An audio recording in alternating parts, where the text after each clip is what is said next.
389 de Madame Le Dain.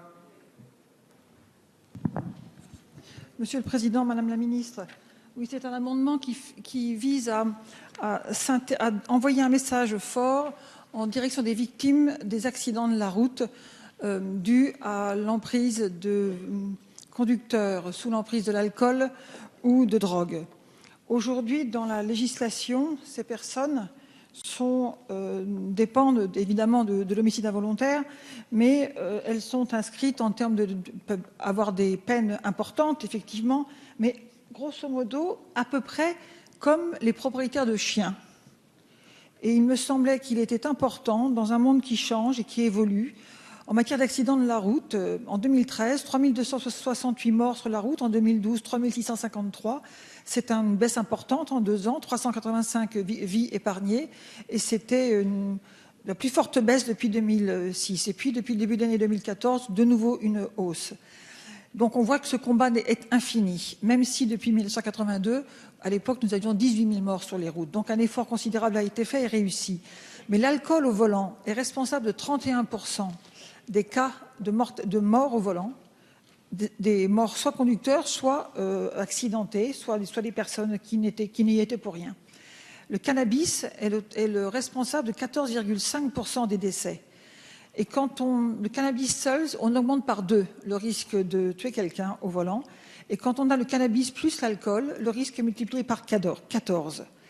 Alors l'alcool au volant, la mort au tournant, le cannabis au volant, la mort au tournant, c'est évident. Et il me semble qu'aujourd'hui, il convient de dire clairement dans le droit que cet homicide involontaire, il dépend quand même de la volonté de la personne qui a décidé de prendre le volant. Et c'est le sens de l'amendement que je vous propose, puisqu'il stipule que le fait d'avoir causé la mort d'autrui du fait de la conduite d'un véhicule en état d'ivresse ou sous l'emprise de stupéfiants est qualifié d'homicide par altération volontaire du discernement, ce qui constitue une circonstance aggravante telle que précisée dans le code pénal par ailleurs. Et c'est cette notion d'introduire dans l'homicide involontaire la notion de volonté de celui qui a pris le volant après avoir bu de l'alcool ou pris des substances illicites qui altèrent le jugement. C'est important parce que je crois que c'est un message qui ne coûte rien à aucun égard et qui simplement dit aux victimes, oui, la personne qui a tué, c'est un homicide involontaire, mais elle avait décidé de le prendre le volant par une altération volontaire de sa capacité de discernement et de son action. Il me semble que dans ces temps aujourd'hui difficiles, complexes, l'attention à prêter aux victimes, l'attention prêtée par la loi aux victimes doit être soulignée, alors qu'aujourd'hui, je le soulignais tout à l'heure, les amendes, les peines encourues sont de même nature quand on a tué quelqu'un en état d'ivresse ou après avoir pris de la drogue au volant que lorsqu'on a mal tenu son chien et qu'il s'est mal comporté, qu'il a agressé une personne et qu'il l'a tué.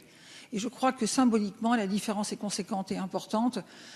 Le chien a sans doute fait des bêtises, le maître l'a mal tenu, mais quelqu'un qui a délibérément pris son véhicule après avoir fumé de la drogue ou pris de la drogue et pris de l'alcool, je crois que ça nécessite la force des symboles et que ces symboles, je voulais vous les proposer dans cette formulation, l'homicide involontaire par altération volontaire de conscience. Voilà, tout simplement. Avis de la Commission, Monsieur le rapporteur. C'est un avis nuancé, mais malheureusement défavorable. Mais je vais donner quelques mots d'explication quand même. Je suis sensible à la recherche que vous avez effectuée pour essayer de faire en sorte que le mot involontaire ne figure pas, ou plus exactement qu'il soit accolé avec quelque chose de volontaire. Parce qu'effectivement, lorsqu'on a affaire à des proches des victimes d'un accident de la circulation, eh bien, elles comprennent mal que ça soit qualifié d'homicide involontaire parce qu'elles ont toujours la réflexe de dire quand même, il a bu volontairement. Donc, l'idée que ça soit volontaire est quelque chose d'intéressant. Mais alors, la difficulté, c'est que c'est une circonstance aggravante et que l'article 221-6 a plusieurs circonstances aggravantes. Et qu'en conséquence, il faut qu'on l'intègre, ce qui est impossible en l'état. Donc, moi, je pense qu'il faut réfléchir à ça. Avis du gouvernement, Madame la garde des Sceaux. Favorable. C'est un sujet évidemment auquel le gouvernement est très sensible, parce que c'est un sujet difficile. C'est terrible pour les familles des victimes. C'est terrible pour les familles des victimes et le droit pénal pour les sanctions tient compte de la notion de l'intention. Et il est difficile effectivement de concilier cette notion d'intention et la part de responsabilité qu'il y a dans l'état d'ébriété par le comportement de la personne et le fait que l'acte qui aboutit à l'homicide n'est pas en soi un acte volontaire ni intentionnel. Donc il y a là un espace que vous avez essayé de combler avec cet amendement. C'est un sujet délicat et difficile, tellement délicat et difficile que lorsque le rapporteur a voulu, puisque Jean-Paul Blasi, Jean-Pierre, il y a 3 heures, Blasi évoquait tout à l'heure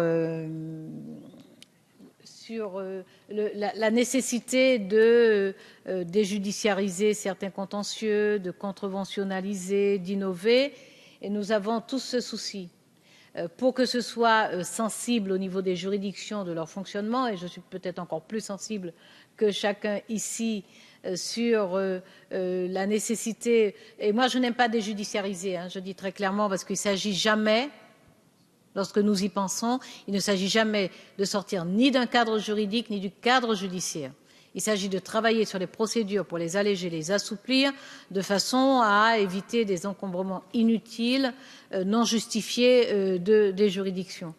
Et la question justement des délits routiers a été un sujet sur lequel nous avons beaucoup travaillé. Et aussi bien le rapporteur que moi-même, nous avons une forte réticence sur l'assouplissement de procédures concernant les délits routiers. Parce que dans les délits routiers, il y a ça. Il y a ces homicides involontaires.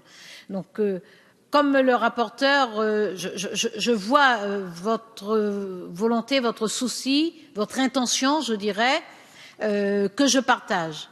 Là, compte tenu comment dire, des principes d'organisation et d'écriture du droit pénal, votre amendement tel qu'il est présenté là me paraît difficilement acceptable pour l'intégrer au code pénal. Ce que je vous propose, c'est que dans le cadre de la navette, on y travaille, on vous y associant, si vous le voulez bien, vous le voulez, merci, qu'on y travaille davantage parce que je comprends qu'il y ait quelque chose à arriver à dire en plus aux familles de victimes dans ces situations-là, que juste l'homicide involontaire. Madame Le Dain. Oui, je vous remercie, Madame la Ministre. Je vous remercie vraiment de cette ouverture, de cette main tendue. Mais je voudrais un petit peu insister sur mon argumentation, parce qu'actuellement, ce qui est écrit, c'est que le fait de causer par maladresse, imprudence, inattention ou négligence la mort d'autrui, tout ça, ce sont des péchés véniels dans le vocabulaire. Maladresse, imprudence, inattention, négligence. Et puis après, on a un manquement à une obligation de prudence ou de sécurité imposée par la loi. Là, on est dans le péché par omission. Alors que là, on est véritablement là sur cet intermédiaire entre l'involontaire et la volonté. C'est important de le qualifier, donc je vous remercie de l'ouverture, parce qu'il me semble vraiment que les mots qui font sens sont insuffisants. Et j'avais imaginé quelque chose d'assez simple, finalement, qui était de dire que en cas de prise d'un risque connu de son auteur, ou qu'il ne pouvait ignorer du fait du non-respect des lois réprimant l'alcoolémie au volant ou l'usage de substances illicites, on pouvait effectivement faire évoluer les choses. Et donc, j'aurais aimé introduire dans un des amendements que j'ai proposé, ou que je vous propose d'introduire, donc je traite là l'ensemble de mes amendements, Madame la Ministre, vous me le pardonnerez, l'idée qu'on puisse introduire entre négligence et manquement la notion de prise d'un risque connu de son auteur ou qu'il ne pouvait pas ignorer.